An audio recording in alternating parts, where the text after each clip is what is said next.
de l'abbé Apollinaire Malou Malou, les voix se lèvent au nombre desquelles celle de la Commission africaine pour la supervision des élections qui insiste sur un profil non complaisant du remplaçant de l'abbé Apollinaire Malou Malou au regard des enjeux électoraux. Madame, Messieurs, merci de rester avec nous. La démission de Monsieur l'abbé Apollinaire Malou Malou de la présidence de la Commission électorale nationale indépendante suscite des réactions au sein de la classe politique congolaise ainsi qu'au niveau des différentes structures de la société civile. La CAS revient et insiste sur un profil non complaisant du remplaçant. La démission de l'abbé Malou Malou constitue sans nul doute un coup dur bien sûr pour le processus électoral, tant il est vrai qu'il est considéré depuis des années comme une bibliothèque, un monument vivant en matière électorale en RDC, en Afrique et dans le monde. La CAS s'adresse précisément au chef des confessions religieuses de la République démocratique du Congo à procéder immédiatement aux consultations en vue de la désignation de leur candidat au poste du président de la CENI. Ces choix devraient impérativement se conformer aux critères ci-après. Un homme ou une femme faisant preuve d'une meilleure connaissance de notre société et d'une maîtrise avérée en matière électorale, un homme, une femme connue du domaine et faisant preuve d'un esprit d'ouverture, d'incompétence, d'efficacité, d'énergie et d'une force de communication publique de grande conviction dans la vérité.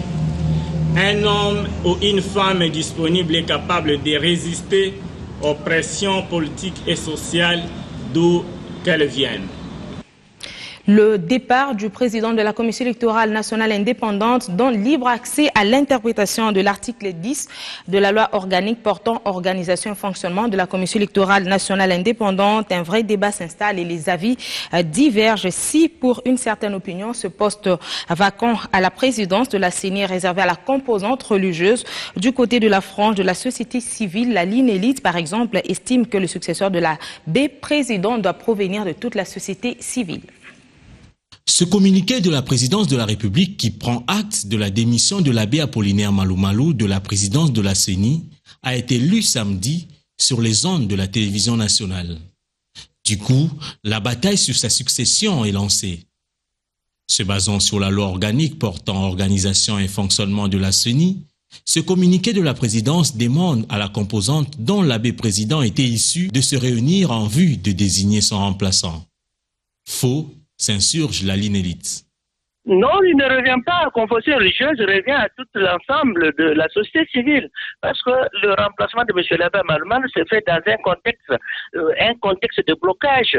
Un contexte parce qu'il y a ce qu'on dit de façon générale, que les politiques précèdent le droit. Et dans ce contexte, s'il arrivait dans les confessions religieuses, on ne peut pas trouver quelqu'un qui remplit ces conditions de technicité, d'expertise et de vote. On peut l'épuiser dans les organisations féminines, on peut l'épuiser dans l'organisation d'éducation civique et électorale. Des tentatives pour contacter la composante dont était issu Apollinaire Malou Malou ont été vaines. Déjà, la Commission africaine pour la supervision des élections décrit le profil du successeur de l'abbé président. Un homme faisant preuve d'une meilleure connaissance de la société et une maîtrise avérée en matière électorale. Un profil qui rencontre celui de la ligne élite. Il faut avoir un expert outillé et expérimenté en matière d'élection. Il ne faut pas commettre l'erreur ou l'imprudence de tomber sur un profane qui va apprendre le mécanisme de la gestion de la gouvernance électorale. Et c'est pourquoi nous disons que les organisations de la société civile, toutes tendances confondues, doivent réfléchir là-dessus et faire sortir ces compétences qui enferment cette expertise. Un autre débat qui s'invite, c'est celui du blocage du processus électoral occasionné par cette démission. Si pour les uns, l'institution CENI peut fonctionner en l'absence de son président, pour les autres, la centrale électorale est bloquée. Son remplacement rapide s'avère donc indispensable. Le président de la Commission électorale nationale indépendante a rendu le tablier et sera bientôt remplacé, alors que dans ce contexte des grands enjeux électoraux, son expertise était très attendue et que sa touche aurait pu être salvatrice pour les prochaines élections en République démocratique du Congo. Mais dommage, le sort en a décidé autrement. La désignation d'un technicien du processus électoral à sa démission à la tête de la Commission électorale nationale indépendante. Retour sur le parcours d'un spécialiste des votes retracé par Guélin Kabalundi. Nous sommes en juin 2013. L'abbé président de la CENI fait son retour à la tête de la Commission électorale nationale indépendante. Un retour fort commenté pour un président qui a dirigé de 2003 à 2011 cette même institution, autrefois Commission électorale indépendante, CEI. Premier défi pour l'abbé président, convaincre et rassurer toutes les parties prenantes après la présidentielle jugée des chaotiques de 2011, organisée par l'équipe Ngoy Mulunda. Second défi, publier un calendrier électoral. Cela fut fait. Mais cette mouture est partielle. Voilà qui suscite la furie de l'opposition politique. Ces images, 74, mais la pression monte. Une pression exercée également par la communauté internationale sur l'institution indépendante pour la publication d'un calendrier électoral global. Les engagements par rapport à l'assistance internationale et sur les enjeux, les défis du processus électoral, parce que, somme toute, ce sont ces enjeux et défis qui nous permettent d'établir le plan opérationnel des différentes activités électorales et puis le budget. En février 2015, ce calendrier très attendu est enfin là. Mais seulement voilà, aussitôt publié, aussitôt rejeté. L'opposition revient à la charge et les juge d'irréalistes. Pendant ce temps, l'abbé président de la CENI est absent. L'homme est annoncé en Afrique du Sud pour raison de santé, laissant ainsi place à de nombreuses spéculations sur son état. Quelques mois plus tard, le président de la CENI réapparaît dans une vidéoconférence. Et ces 2 ans, on va vers les élections et ces 2 ans. Des semaines après, il retourne au pays, coiffé d'un chapeau dit mouniéré et visiblement affaibli. Est-ce que la santé est bonne? Est-ce qu'il pourra vraiment...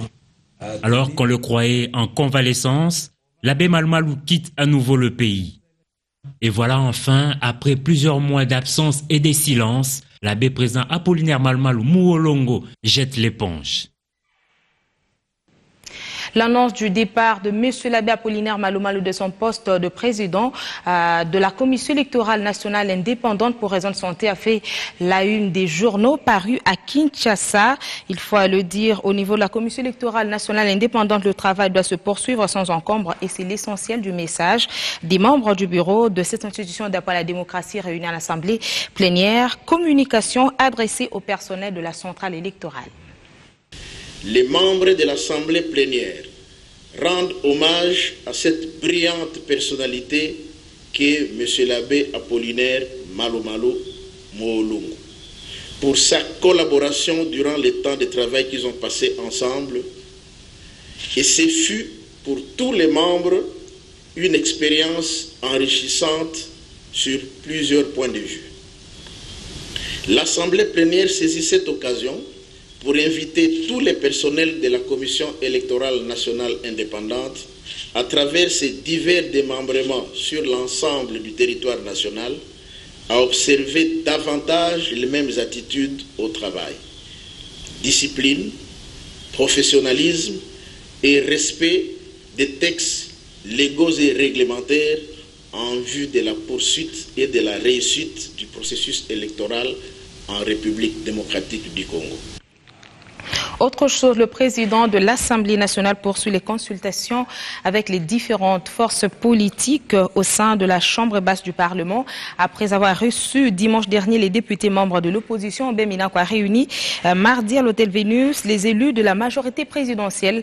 Une véritable éveillée d'armes s'opère à la Chambre basse du Parlement dans l'attente des élections du premier vice-président et du rapporteur de l'Assemblée nationale. Occasion notamment pour les forces politiques en présence de faire monter les enchères à la veille des élections. Décryptage avec Alain Bouma. On le croyait plutôt simple. Le processus de remplacement des membres démissionnaires du bureau de l'Assemblée nationale après l'affaire du G7. Mais cela semble ne pas l'être.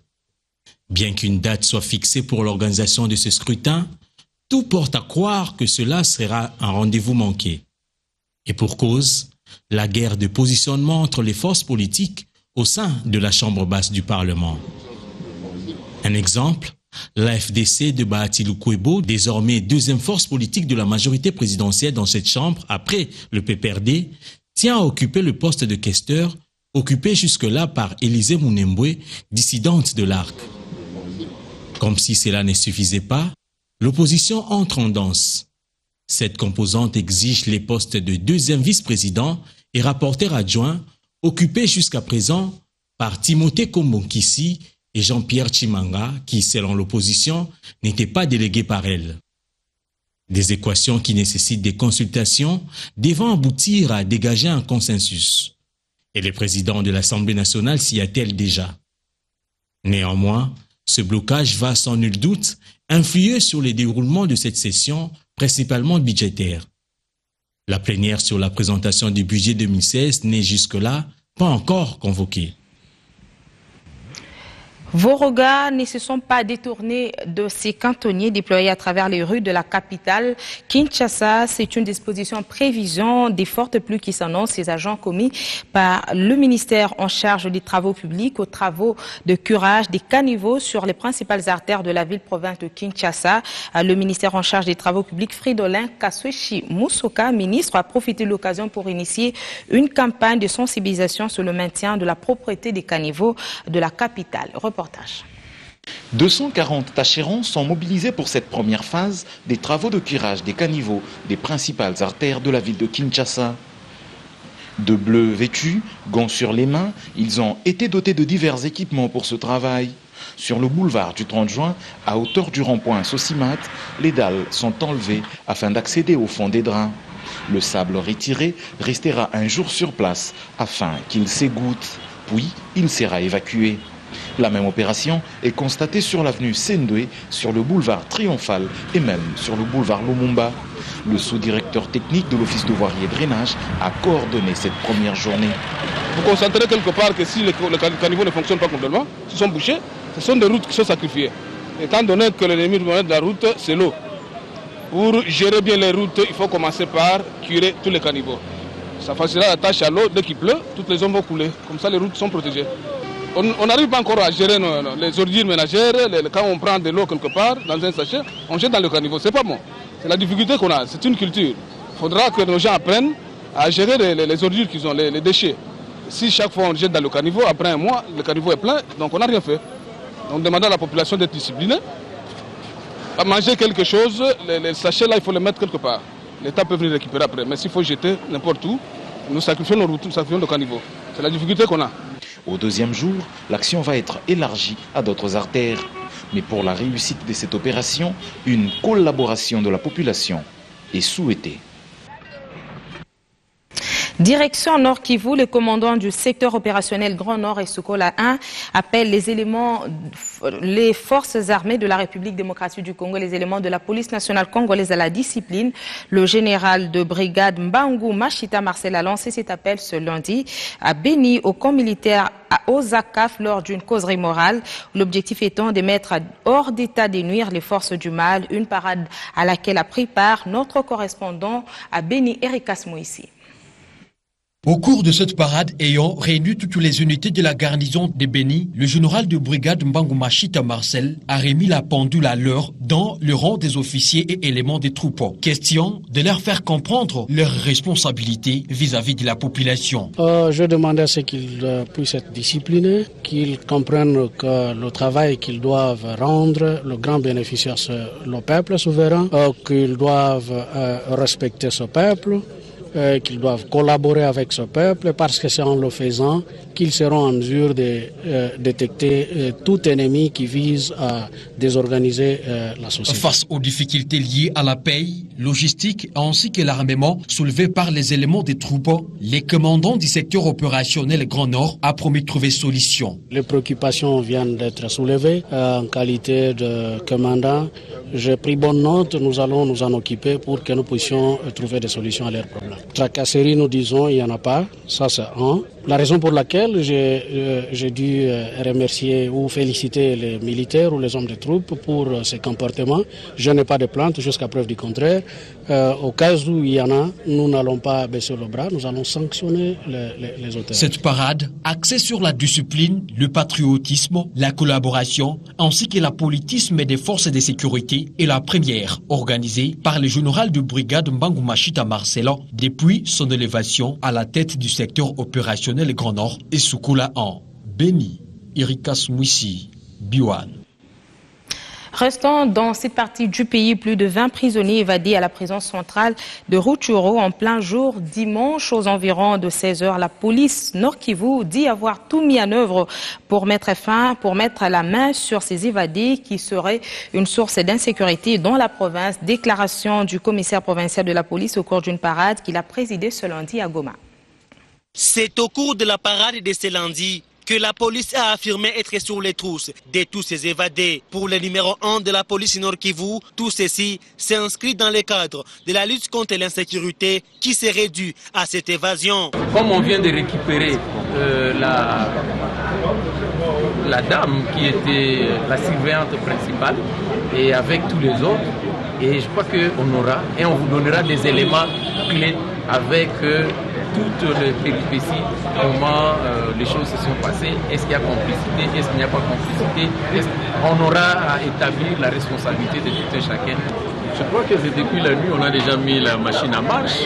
Abordant l'aspect de la sécurité routière devant ces plus de 260 policiers ici réunis après l'accident routier ayant coûté la vie à 5 enfants de la rue la nuit du samedi au dimanche à Goma, le patron de la police en appelle à la sensibilisation de la population. Lorsque vous avez des enfants que vous ne savez pas encadrer, on dit reprenez les enfants pour les encadrer et vous laissez les enfants. Lorsqu'il n'y a pas de problème, ces enfants n'ont pas de parents. Ces enfants n'ont même pas de personnes pour leur parler et que le jour de l'accident, on vient, on dit que c'est mon enfant. Je crois que nous devons faire la part des choses.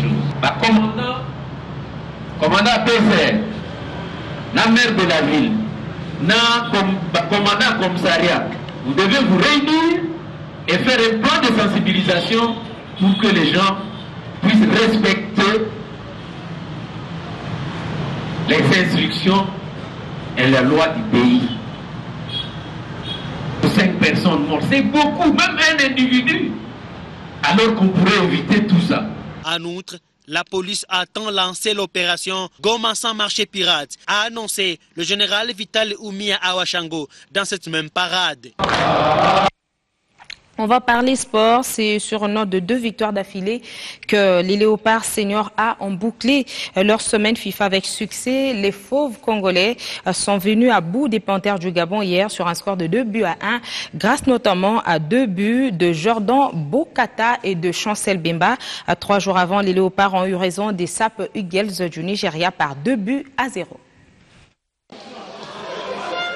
Les Léopards de la RDC ont bien conclu la semaine FIFA organisée en Belgique en ce mois d'octobre 2015 face au Gabon. La première mi-temps a été essentiellement congolaise grâce à Junior Kabananga et à Yannick Bolassier qui ont multiplié les assauts dans les buts du gardien de but gabonais Ovonou. Les attaquants de la RDC ne vont pas se faire prier, puisque à la 6e minute, Jordan Boutaka va ouvrir les scores. Parce que là, il doit être tendu, se dire si je le prends là. Mais bon. Blessés dans leur amour-propre, le Panthère vont tenter de réagir avec Aubameyang, mais sans succès. La deuxième mi-temps sera gabonaise, puisqu'à la 51e minute, Lévi Madida va égaliser sur une lourde frappe et bat Joël Kiasumba, le portier congolais. Par la force des choses. Yannick Bolassier s'est illustré sans réussite concrète. L'étincelle viendra de Chancel Mbemba qui, à la 87e minute, donnera la victoire aux Léopards grâce à une frappe lointaine. Les bilans des Léopards restent positifs pour ce mois d'octobre puisque en 2 sorties, ils ont réussi 2 victoires au cours de la semaine FIFA.